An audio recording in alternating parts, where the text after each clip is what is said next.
Баршаңызға қайырлы күн достар. Бүгін сіздермен бірге Бекзат. Бүгін мен осындай керемет жұмсақ болып пісетін үй жағдайындағы заттардан жасалатын апельсиновый кексті сіздермен бірге әзірлейтін боламын.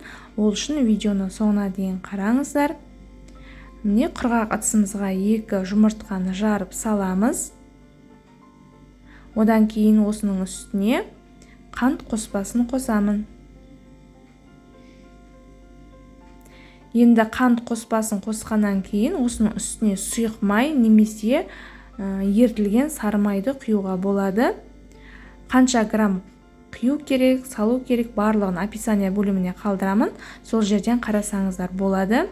Енді осы массамызды қантымыз ерігенше және де жұмыртқамыз әппақ болғанша жақсылап араластырып аламыз.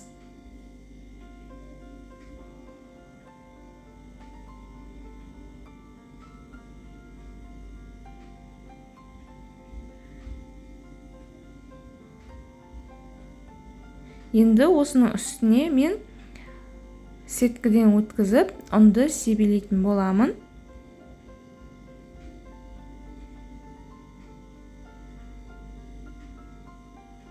Және де осының үстіне 1 қасық ванилин, және де қасықты толтырмай разрыхитель, және де шым-шым тұз қосамын.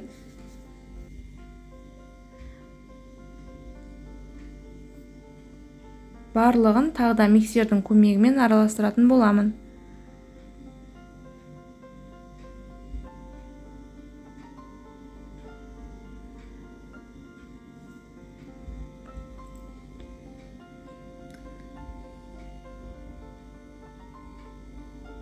Енді осының үстіне апельсиновый цедраны қосатын боламын. Бұл кез келген магазинде сатылады.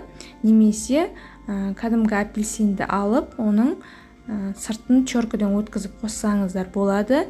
Және де соғын осылай массама қосамын.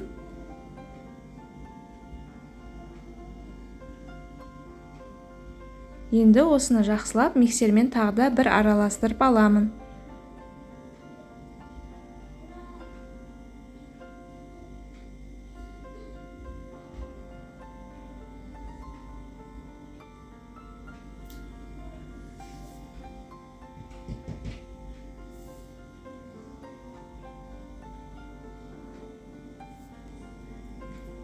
Мінекей барлығы дайын болды. Енді арнайы қалыпқа осылай ортасына стакан қойып, мен осылай дөп-дөңгелек қылып 180 градуста 35 минутта пісіріп алдым. Енді жайлап ортасында стаканды аламын. Сол кезде менде осылай әдемі жарылып піскен кекс шықты.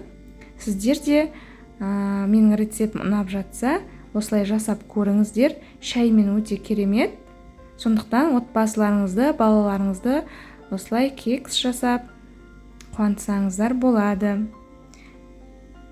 Менің каналым алдыға қарай өрлеу үшін өз үлестеріңізді қосып қойсаңыздар өте қуанышты болар едім. Алдағы уақытта керемет рецепттермен бөлісетін боламын. Сол үшін каналыма тіркеліп, жанындағы қоңырау белгісін басып кетіңіз. Сіздермен болған Бекзат. Келесі видеода кездескенше сау болыңыздар.